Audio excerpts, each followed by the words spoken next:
A dagger through a heart, wrapped in a banner that reads Death Before Dishonor. You've seen it on flash sheets, on forearms, maybe even carved into a battleship locker somewhere. It's bold, simple, and absolute. A promise that loyalty comes before life. But who painted it first? And how did one phrase from 18th century battlefields end up inked into American skin for well over a century? Welcome to Skin and Story.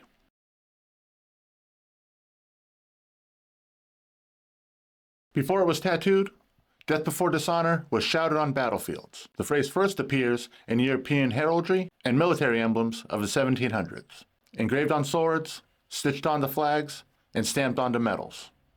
It crossed the Atlantic with early American soldiers, showing up in Revolutionary War banners and later on, Civil War memorials. By the early 1900s, the words had become a soldier's creed, a short, perfect sentence that could fit on a ribbon or on a scroll. That's exactly what early tattooers were looking for, something simple, legible, and packed with meaning. When flash art began spreading through ports and carnivals, Death Before Dishonor found its next battlefield, human skin.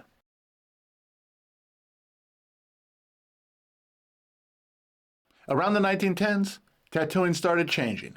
Instead of one-off custom work, artists began painting flash sheets, bright, repeatable designs displayed in shop windows. Flash became the first mass-produced tattoo art, traded like baseball cards between artists. Lou Alberts, a Coney Island tattooer and commercial sign painter, was one of the first to sell printed flash sheets nationwide. He favored hearts, banners, daggers, and anchors, all symbols that spoke the same visual language of devotion and danger. Charlie Wagner down in the Bowery picked up the same formula: blade through flesh, honor through pain.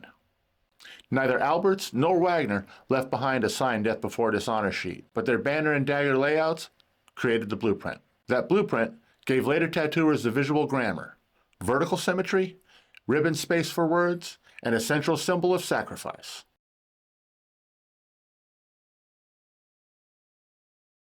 By the 1920s, tattooing in Norfolk, Virginia was booming. Sailors crowded the piers, waiting to ship out. And that meant business for one man, August Cap Coleman. Now, Coleman's flash was cleaner, bolder, and better drawn than most of his era. He turned tattoo design into a disciplined craft. His dagger flash layouts became the standard: a steel blade through a red heart, banners curling like smoke, script across both sides. On some of those scrolls, he wrote words like "Faithful Till Death" or "Death Before Dishonor." Others left the spaces blank, ready for a name, a ship, or a unit number. But the shape, the movement, the color, pure Coleman. If you've ever seen a dagger through a heart with a ribbon twisting around the blade, you've seen Coleman's hand, whether you knew it or not. He gave the phrase a home in traditional tattooing long before it reached Honolulu.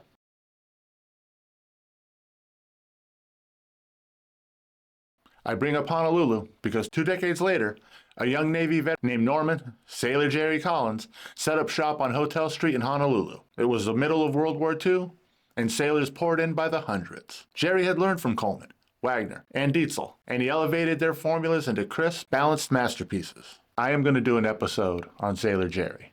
His Death Before Dishonor dagger is the one that stuck. A clean vertical blade, bright red heart, perfect double banner, heavy black outlines, no clutter, no hesitation, pure conviction. Jerry's style combined American boldness with Japanese composition, so even a small tattoo could shout across a barroom. His apprentices, Mike Malone and Ed Hardy, later reprinted those flash sheets in the 1970s, spreading them around the world. That's how Jerry's version became the version. The only one, the one every shop copied, redrew, and made their own.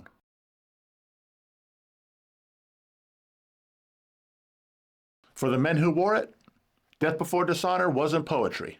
It was policy. It meant loyalty to ship, loyalty to crew, and to the unspoken brotherhood of people who lived by the sea. When sailors couldn't always speak their fears or pride, the tattoo did it for them. That dagger was both weapon and warning, a reminder that courage comes with consequence. It marked men who'd been tested, who'd seen battle, or who simply wanted to look like they had. Photographs from World War II show forearms covered in daggers and banners, often placed where a handshake would reveal them first. They weren't fashion statements. They were vows. And for tattooers, it was a perfect design.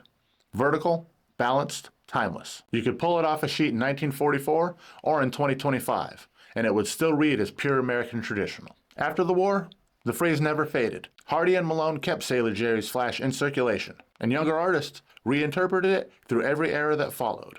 By the 1980s, punk bands had it on their flyers and on their forearms. A new rebellion, borrowing from the old. Tattoo museums now preserve both Coleman's and Sailor Jerry's sheets side by side, showing the visual genealogy, Norfolk to Honolulu to the world.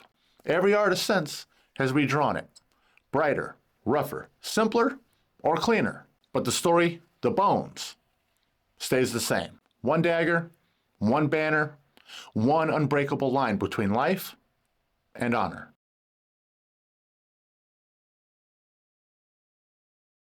So who painted the Death Before Dishonor dagger first? The phrase came from the battlefield. The format came from Cap Coleman, and the iconic version came from Sailor Jerry Collins. Like many things in tattooing, it's a collaboration across generations, drawn, redrawn, and relived anyone who's ever believed that conviction deserves permanence. The United States Marine Corps celebrates its 250th birthday soon, depending on when you're watching this. So I'd like to wish a happy birthday to all you Marines out there. Finally, the dagger still cuts, the banner still reads true, and the oath still stands. This is Gregory. The legacy of traditional tattooing lives on our skin and in our story. Thanks for being here.